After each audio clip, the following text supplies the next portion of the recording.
Hi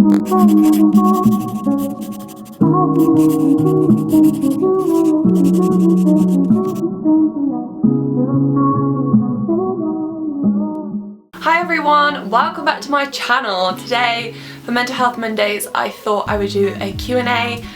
Fully aware of what the title of this video will be. I will go into that question first just because, you know, I get asked it so much, like literally so much, and I think it's because I mentioned it in a, when did I mention it? I think I mentioned it in like a past few videos about why I'm not allowed into America. That was really weird.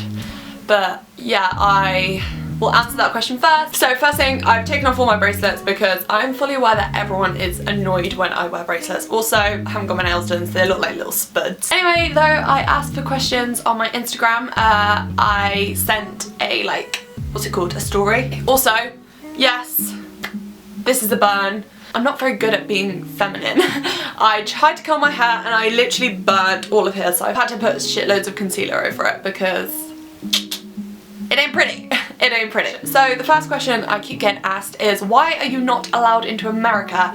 Well done, Marie, you're not allowed to see Trump. Oh, the sadness of it all. That was a joke, by the way. I fucking hate Trump. Basically, how old was I? 17? 18? 18. When I was 18, I'm 19 now. If you don't know, my name's Marie. Hi, if this is your first video. Hello, my name's Marie. And I'm just here, I don't know. When I was 18 and a half, so like I'd been 18 for literally 6 months, I got put on what is called a Section 3. That means that I was detained under the Mental Health Act, and I was basically sentenced to 6 months in a psychiatric unit. That sounds really crazy. See, I make myself sound crazier than I am. I'm not even crazy. I was very ill at the time, and in the UK, if you're put on a Section 3, that means you're not allowed into America. And yeah, I was kind of aware of that. I remember when I was first ever in hospital and they were talking about sectioning me. I remember HCA was like, oh god, you don't want to go on a Section 3, like you won't be allowed into America, and it kind of just like went over my head. I was very ill at this point. So part of me is like, for fuck's sake, Marie, why did you get put on a Section 3? Part of me is also like, I was not fucking lucid at the time, so there was no way I wouldn't have been put on a Section 3. So this is also a question to you guys, if any of you know, like, what other things, like, can I literally not fucking go to America ever again? Because as far as I am aware, that is the case. Like, I remember my friends were talking about going to New York and I was like, I can't go. Like, I am stable now though, so I'm pretty sure if I was like 25 and it'd been 6 years and I'd been completely out of hospital and well, would I still be allowed to go or not? I just think the insurance would be so much. You know, Section 3 is like serious, so yeah, I'm not allowed in. So Trump doesn't allow mentally ill people into his country. He also doesn't allow Kinder eggs though, so you know, I'm not taking it, you know, straight to heart. So yeah, I've cleared that all up now. And this is like clickbait, like I'm literally not allowed in there before people start fucking pissing me off. Anyway, so this video might go into 2 because I got so many questions, so thank you so much if you sent me a question. Yeah, it was great to have all of your engagement. It was like literally, I am on training all week, so you will see this on Monday if this is the first part, and I am on training until Thursday, so I literally won't be able to upload a video, but I have some pre-recorded, so don't worry, I got your back. I've actually been doing really well with videos recently. I've got like 3 videos a week.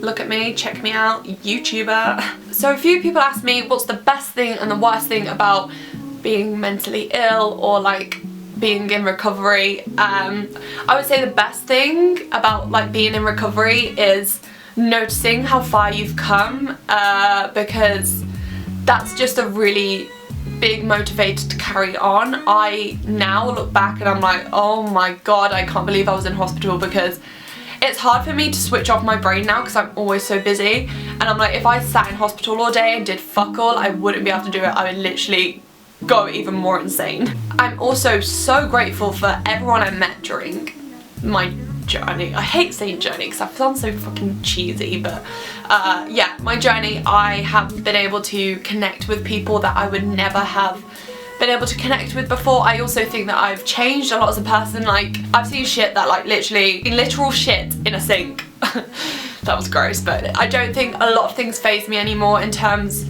like a good way though. I'm not like desensitized to it, but I'm like, if I see someone acting a bit erratic, I'm like, I just have this kind of knowledge now that someone might not be very well, or do you know what I mean? Like, I have this kind of empathy for people that I didn't really get before, and yeah, I've made incredible friends like through my mental health journey. The worst thing is definitely accepting that you might have to live the rest of your life the way you are now.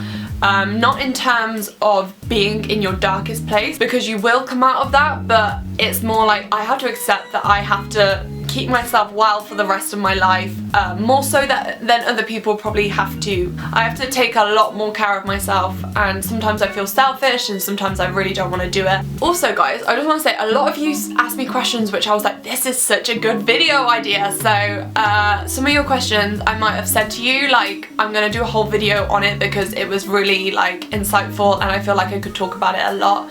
This is going to be more like a chatty kind of snap answers. I'm going to try and not make it too long because all of my videos recently are like 15 minutes, and I don't know if you like long videos or not, I seem to just produce them. What do you do when you feel anxious in a public place, and how do you open up to someone when you've got no idea what you're going through yourself? So many people ask me about like, what do I do if I don't actually know what I'm going through? I get you so bad, because for me, when I was really ill in school, I didn't even think I had depression. Like, it didn't even cross my mind that I was mentally not well. And I think that's because there's a very like media portrayed version of depression, and it's not what it is. People say that you're like really sad all the time, and I wasn't. I would say the most common feeling was anger and irritability, and I just hated everyone basically. When you don't know what you're going through, the best thing I used to do is literally write down everything I was feeling, and I wouldn't try and make it cohesive. I would just literally write down everything. And I remember, I don't know if I've told you guys, this woman who was the psychiatrist in hospital asked me to write down what I was feeling, and I literally got a pen and fucking scribbled all over that page and gave it back to her, and she was like, okay, well, that's you know, insightful. It sounds crazy, but that's literally how I was feeling, because I didn't know what I was feeling. The way I would say to like find out etc is by talking to people, and talking to people like doctors, teachers, adults, people who are really insightful. Like, I used to just vent to my dad, like literally I used to just say everything that was on my mind. It was like he analysed what I said and would say it in a normal way. So yeah, I would say either writing letters or just getting it out how you can. I used to do a lot of like drawing etc, and I think that was very indicative of how I was feeling, because a lot of it was extremely dark. I would say like maybe talking to someone who's completely non-biased, because they don't know you, they don't have like a relationship with you where they want you to feel good.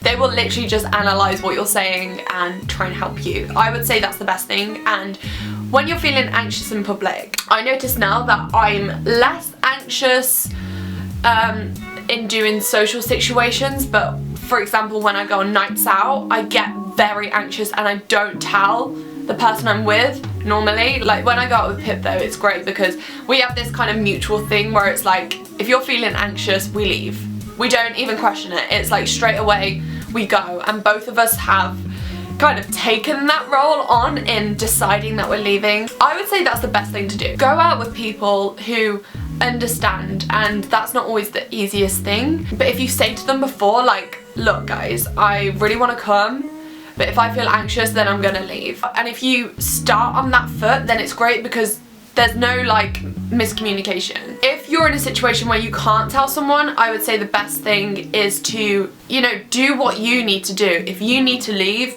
you leave. If you need to go and sit in the toilet for 20 minutes, you do that. You have to do what you need at that time, and that's not selfish. Like, I used to be that person, and still kind of am a bit, is that I would leave situations and people were like, oh my god, I didn't even get to say goodbye to you, where did you go? And I'd be like, yeah, I had to go. And then if I do need to explain myself and like say, oh, I'm really sorry I didn't get to say goodbye, etc., then I do it over text and it's just a lot easier. I would definitely say, like, if you are in a situation where you can't just leave, go into the toilet, just do paced breathing for like 5 minutes, which is in for 3, out for 5, or in for 4, out for 6, whichever one you can handle. I normally like 3, 5. It slows down your heart rate because when you're mentally struggling and mentally anxious, your physical being changes and your heart rate will increase. So if you change your physical being, your mental well-being will also change intact, if that makes sense.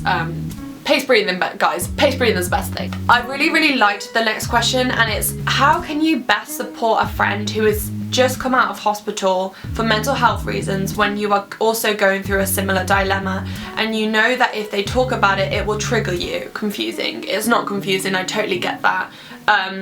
It's hard.